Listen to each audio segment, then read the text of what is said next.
आप सभी को जय श्री श्याम। कैसे आप सब उम्मीद करते हैं बच्चे होंगे। प्रेमियों, आज की वीडियो में हम आप सभी प्रेमियों को करके दिखाएंगे कि किसी भी प्रकार से आपके शरीर में कोई रोग हो, घर में कोई किसी प्रकार की जैसे कोई नशा करता हो या कोई भी ऐसी बात हो जो आपकी मनोकामना पूरी ना हो रही हो, तो आपको ये कार्य करना है। पहली बात, कौन कर सकता है? कोई भी कर सकता है। किस दिन? एकादशी के दिन होगा। महीने में 2 एकादशी आती है, कृष्ण पक्ष की, शुक्ल पक्ष की। किसी भी एकादशी से शुरू कर सकते हो, कैसे भी कर सकते हो। क्या करना होगा? आपके पास जैसे यह एक हमारे पास एक लोटा है तांबे का, इसमें जल है और बेलपत्र है। आपको लेने होंगे 6 बेलपत्र लेने होंगे। लेकिन याद रहे, एकादशी के दिन आपका व्रत हो या ना हो, बेलपत्र नहीं तोड़ा जाता। तो आप एक दिन पहले ही बेलपत्र उतार लेंगे और फिर भगवान शिव के मंदिर में जाएंगे। यह कार्य एकादशी के दिन होगा। अब हम यहाँ आपको करके दिखाएंगे कि कैसे करना है। तो उसके लिए आप किसी भी पावन पवित्र शिव मंदिर में, शिवालय में पहुँच जाइए जहाँ शिवलिंग मौजूद हो। वहाँ जाके आपको संकल्प करना होता है हाथ में जल लेके। जैसे हम हाथ में जल लेके संकल्प करते हैं ना, मेरे नाम ये है, पिता पति का नाम ये है, इस जगह का स्थायी निवासी हूँ, मेरा गोत्र ये है, और बाबा इस समय मुझे परेशानी ये है, अपनी परेशानी बताओ। अगर शरीर में कोई बीमारी है तो बताओ कि मुझे ये बीमारी है। कोई घर में ऐसा बीमार है जो आ नहीं सकता तो उसका नाम लो कि मेरे घर में वो बीमार है और मेरा उसके साथ ये रिश्ता है। उसका अपना रिश्ता बताओ भगवान शिव के मंदिर में, शिवलिंग के पास बैठकर। उसके बाद आपको सबसे पहले पावन पवित्र शिवलिंग पर बेलपत्र अर्पित करने होंगे। कैसे करने होंगे वो अभी आपको करके दिखाया जाएगा। तो चलिए आपको एक बार करके दिखाते हैं। यहाँ हमने अपने हाथ में जल ले लिया है, क्योंकि इस समय हम संकल्प करेंगे। राइट हैंड में जल लिया जाएगा और यहाँ संकल्प करेंगे भगवान शिव के मंदिर में, शिवलिंग के पास बैठकर। याद रहे, मंदिर का मुख किसी भी तरफ हो, आपका मुख उत्तर दिशा की तरफ होना चाहिए। आप अपना मुख उत्तर दिशा की तरफ रखेंगे, दाएं हाथ में जल लेके संकल्प करेंगे कि हे शिव भगवान, हे माता पार्वती, मेरा नाम ये है, पिता पति का नाम ये है, मेरा गोत्र ये है, इस जगह का स्थायी निवासी हूँ, और इस समय आज पवित्र एकादशी का दिन है, आपके दरबार में, आपके श्री चरणों में आए हैं और हमारी परेशानी ये है, कोई बीमारी है या घर में कोई नशा करता है, तो उस प्रकार की जो भी बात है ना, भगवान शिव को बोल बोल कर बतानी है। जैसे मैं बोल रहा हूँ, आप सुन रहे हो, ऐसे बोल के बताएंगे और कहेंगे कि प्रभु इस छोटी सी सेवा को, पूजा को स्वीकार करिए और हमारी मनोकामना पूरी कर दीजिए। ऐसा बोल के जल को नीचे की ओर छोड़ देंगे। ये हमारा संकल्प हुआ। अब यहाँ पर बाबा हनुमान तुरंत एक दूत के रूप में कार्य करने लगेंगे और आपकी जो भी पूजा होगी ना, वो भगवान शिव तक ही पहुंच जाएगी। अब हम बताएंगे कि सबसे पहले आपको बेलपत्र चढ़ाने तो किस तरीके से चढ़ाए जाएंगे। ये हमारे पास ये जल भी है और ये हमारे पास जामुन के रूप में 2 फल भी हैं जो भगवान शिव को और माता पार्वती को समर्पित किए जाएंगे। उसके साथ साथ अगर आपकी परेशानी ज़्यादा है तो आपको घर से आटे का दीपक भी ले जाना है, और ये जो जल है ये आप घर से लेके आओगे। बेलपत्र आप मंदिर से ले सकते हो, लेकिन जल आपको घर से लाना चाहिए। अब सबसे पहला बेलपत्र, अब ये बेलपत्र जो है, ये सीधा भाग है, ये उल्टा भाग है, तो ये इस प्रकार से रखा जाएगा। ये भाग नीचे की ओर जाएगा भगवान शिव के श्री चरणों में। सबसे पहले जो ये स्थान है, ये अशोक सुंदरी का स्थान है, यहाँ पर सबसे पहला बेलपत्र चढ़ाया जाएगा। दूसरा बेलपत्र हम भगवान शिव के पवित्र शिवलिंग पर समर्पित करेंगे। उसके बाद तीसरा बेलपत्र जो वासुकी नाग स्वरूप भगवान शिव के साथ विराजमान है, तीसरा बेलपत्र हम यहाँ समर्पित करेंगे। चौथा बेलपत्र जो ऊपर जलाधारी होती है, जिसके अंदर जल होता है, इसके अंदर हम चौथा बेलपत्र समर्पित कर देंगे। उसके बाद पांचवा बेलपत्र जो नंदी भगवान का ऊपर की ओर उठा हुआ पाँव है, उस पर बेलपत्र, नंदी भगवान का जो उठा हुआ पाँव है उसके ऊपर बेलपत्र समर्पित किया जाएगा। उसके साथ हमारे पास एक छठा बेलपत्र और है। वैसे तो भगवान शिव पर 5 ही बेलपत्र चढ़ाए जाते हैं, लेकिन अगर आपको किसी भी प्रकार की कोई परेशानी है ना, उसके लिए छठा बेलपत्र हमारे पास, इसे भी हम भगवान शिव के शिवलिंग पर समर्पित कर देंगे। ये हमने बेलपत्र चढ़ाया है। अब हम जल चढ़ाएंगे बाबा को।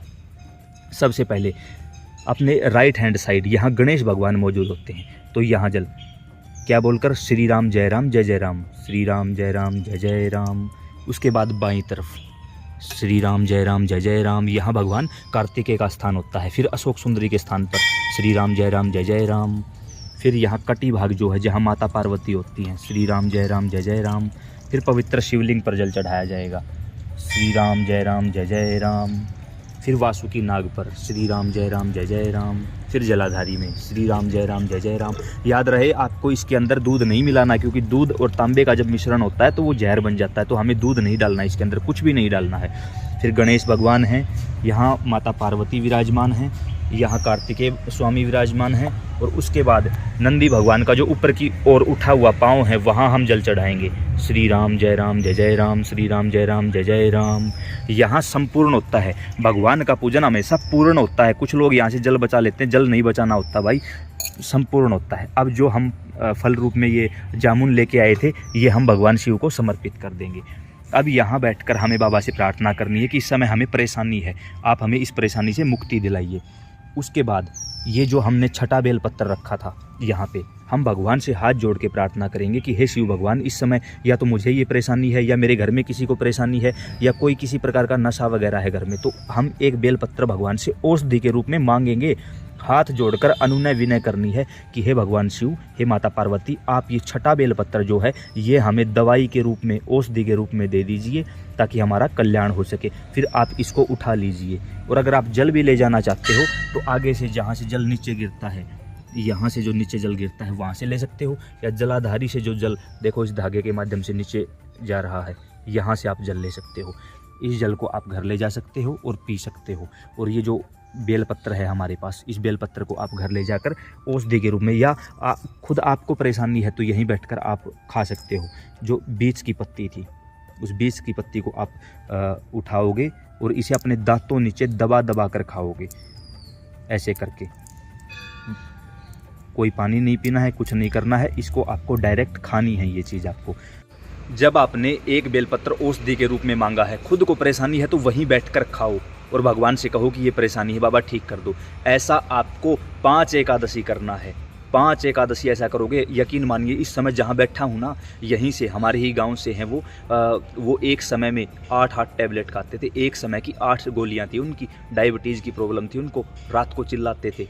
सिर्फ 5-7 दिन उन्होंने ये लगातार, हमने उनको लगातार करने के लिए बोला कि आप लगातार ऐसा करिए। उन्होंने लगातार ऐसा ही किया। शाम को वो बाबा की आरती में शामिल हुए और उन्होंने कहा कि पहले एक समय की 8 टैबलेट थी, आज 8 दिन में भी एक टैबलेट नहीं खाई हमने। आज वो बिल्कुल हष्ट पुष्ट हैं, सब कुछ ओके रिपोर्ट में है, कहीं जाने की ज़रूरत नहीं पड़ी।